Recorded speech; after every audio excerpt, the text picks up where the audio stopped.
Hanggang pag ika'y nakakatulong, ang pagbibigay sa'ya't ngiti iyong sinusulong. Para kang isang anghel na galing sa kalangitan, na lumapag at maglingkod dito sa kalupaan. Lahat kami bilib sa'yo dahil sa iyong ginagawa, at handa ka rin tumulong sa mga walang-wala. Lahat handa mong ibigay at di mo pinagkait, ganyan kang lumalarawan kung gano'n ka kabait. Sana nga ipagpalain ka lalo ng itaas, dahil sa pamimigay mo sa amin ng libreng bigas. Meron din libreng tsinelas para sa kabataan, at meron ding pagkain sa mga paaralan. Tinutulungan mo lahat, pati mga mag-aaral. Meron ding libreng gamot sa mga na-ospital. Kaya't marami pong salamat sa inyong kadakilaan, at marami pong salamat sa inyong nasimulan. Maraming salamat po sa lahat ng tulong nyo. Sana'y ituloy mo ang magandang serbisyo.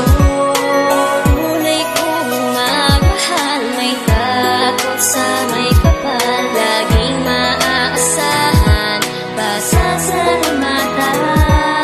Salamat nga din po pala kay Ana de Guzman, ang siyang kasama ni Ma'am Lynn kapag merong nangangailangan. At salamat din kay Jun Dayaw at kay Mona Reyes, sa dami ng tinulungan kayo pinaka-the best. Kay Jason Palamoria at Angeli Amoro, kung ano ang kabutihan babalik din balang araw sa inyo ng Panginoon. Kaya't ipagpatuloy ang pagtuloy nyo sa kapwa, sa dugo nyo'y dumadaloy. At kay Sir Lloyd Wayne, Sebastian Taylor, pati kay Sir Marvin, Sebastian Asarcon, kayo ang gumagabay sa Guatino Charity. Agad kayong tumutulong pag merong calamity. Taas loo kaming lahat sa inyong ginagawa, ang pagtulong nyo sa kapwa, di kayo nagsasawa. Mas maraming hikaos pa po sana ang matulungan ng inyong sinimulan, na Guatino ang pangalan. Maraming salamat po sa lahat